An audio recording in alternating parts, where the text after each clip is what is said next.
மலைவாழ் குழந்தைகளின் நலனுக்காக அரசு முன்னெடுத்துள்ள வழித்துணையாளர் திட்டம் பள்ளி மாணவ மாணவியரின் வாழ்வில் ஒளி வெள்ளத்தை பாய்ச்சியுள்ளது. இந்த திட்டத்தின் பாதையில் நாமும் கொஞ்சம் பயணிக்கலாமா?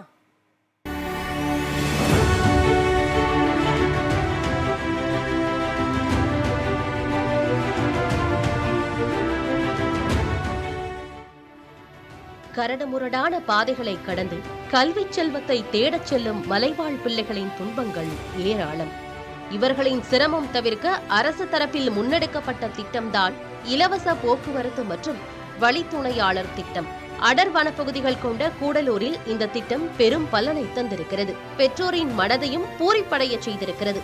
போக்குவரத்து சிரமம், வனவிலங்குகளால் ஏற்படும் அச்சம் இவற்றை கடந்து மலைவாழ் பழங்குடிகள் தங்கள் குழந்தைகளை பள்ளிக்கு அனுப்பி வருகின்றனர். போக்குவரத்து வசதி இல்லாத கிராமத்திற்கு அரசு மூலம் இலவச போக்குவரத்து வசதி ஏற்படுத்தி கொடுக்கப்பட்டிருக்கிறது. இதன் மூலம் பிதற்காடு, காரப்பள்ளி, பாலப்பள்ளி உள்ளிட்ட கிராமங்களைச் சேர்ந்த மாணவ மாணவிகளை பள்ளிக்கு அழைத்துச் செல்வதும் மாலையில் வீட்டில் கொண்டு விடவும் ஆட்டோ வசதி கிட்டியிருக்கிறது.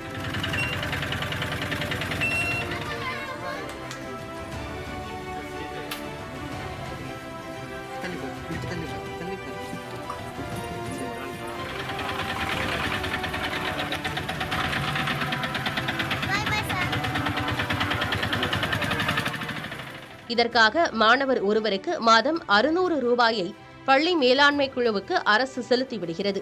அதிலிருந்து பணம் எடுக்கப்பட்டு வாகன ஓட்டுநருக்கு ஊதியம் வழங்கப்படுகிறது. இந்த திட்டத்தின் மூலம் மாணவ மாணவிகள் பள்ளி இடைநிற்றல் பெருவாரியாக தடுக்கப்பட்டுள்ளது. இங்க இருக்கக்கூடிய இயற்கை அமைப்பு, இங்க வனப்பகுதி அதிகமா இருக்கு. வன விலங்குகள் மனித மோதல்கள்ங்கிறது தொடர்ந்து நடந்துகிட்டு இருக்கு. இதற்கு இடையில மாணவர்களுடைய கல்வி தடைபற்றக்கூடாது.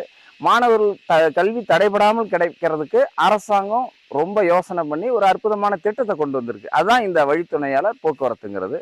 குறிப்பாக வெண்ணெய்ங்கிறதெல்லாம் முதுமலையினுடைய கோர்சோன், வனப்பகுதியினுடைய மையப்பகுதி. இங்கே இல்லாத விலங்குகளே இல்லை. இந்த விலங்குகளை எல்லாம் கடந்து இந்த மாணவர்கள் தினந்தோறும் பள்ளிக்கு வந்து செல்வது சவாலாக இருந்தது. அந்த சவாலுக்கே சவால் விடுகின்ற வகையில் இந்த வழித்துணையாளர் திட்டமும் போக்குவரத்து திட்டமும் ரொம்ப சிறப்பாக இருக்கு. இலவச போக்குவரத்து திட்டம் தங்களது குழந்தைகளுக்கு மிகுந்த பாதுகாப்பை தருவதாக பெற்றோர்கள் மகிழ்ச்சியோடு கூறுகிறார்கள். வனவிலங்குகளின் நடமாட்டம் காரணமாக முன்னர் பள்ளிக்கு அனுப்பிவிட்டு அச்சத்துடன் இருந்ததாகவும் தற்போது அந்த நிலை மாறி இருப்பதாகவும் கூறுகின்றனர் பெற்றோர். பிள்ளைங்கள் எல்லாம் வண்டி இல்லாம நடந்துட்டு தான் போறாங்க.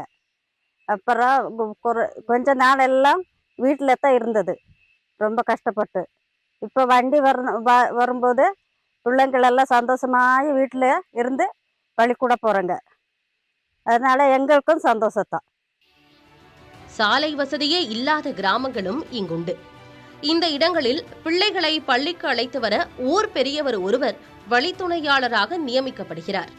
ஒரு வழித்துணையாளர் 5 குழந்தைகளை பள்ளிக்கு கொண்டு சென்றுவிட்டு மீண்டும் அந்த இடத்துக்கு அழைத்து வர வேண்டும். அப்படி மரப்பாலத்தன் வழியை பயணித்து குழந்தைகளின் கல்விக்காக குறைந்த ஊதியத்தில் சேவையாற்றி வருகிறார் வழித்துணையாளர் மீனா. இதுபோல சில இடங்களில் பள்ளி மாணவர்கள் ஆட்டோ மூலம் அழைத்து செல்லப்படுகின்றனர். குழந்தைங்களுக்காக இந்த வண்டி ஓட்டிட்டு இருக்கேன். அப்போ இந்த ஏரியா யானைக்காடு தான். இப்போ வெளியிலேருந்து எந்த வண்டியும் ஓட்டுறதுக்கு பயப்படுறாங்க. நான் இந்த ஊர்லேயே இருக்கிறதுனால எனக்கு இந்த யானை இதெல்லாம் தெரியும், கரெக்டாக தெரியும். அப்போ பிள்ளைங்களை கரெக்டாக சேஃபாக கொண்டு ஸ்கூலில் சேர்த்துடுறேன். இப்போ இதுக்கான இதெல்லாம் கவர்மெண்ட்லேருந்து அந்த தலைமை ஆசிரியர் மூலமாக கொடுக்குறாங்க. போக்குவரத்து மற்றும் வழித்துணையாளர் திட்டத்தால் நீலகிரி மாவட்டத்தில் மட்டும் 6000த்திற்கும் மேற்பட்ட மாணவர்கள் பயன்பெறுகின்றனர். கூடலூரில் மட்டும் 3000த்திற்கும் மேற்பட்ட மாணவர்கள் இந்த திட்டத்தால் பலன் பெறுகின்றனர். கோத்தகிரி மற்றும் ஊட்டியில் சுமார் 2000 மாணவர்களும், குன்னூரில் 673 மாணவ மாணவியரும் இந்த திட்டத்தால் பயனடைகின்றனர். அரசின் முன்னெடுப்பால் மலைவாழ் குழந்தைகளின் முகங்களில் மகிழ்ச்சி பரவி கிடக்கிறது. பிள்ளைகளின் பாதுகாப்பு குறித்த அச்சமும் பெற்றோர் மனதை விட்டு நீங்கியிருக்கிறது. புதிய தலைமுறைக்காக கூடலூர் செய்தியாளர் மகேஸ்வரன்.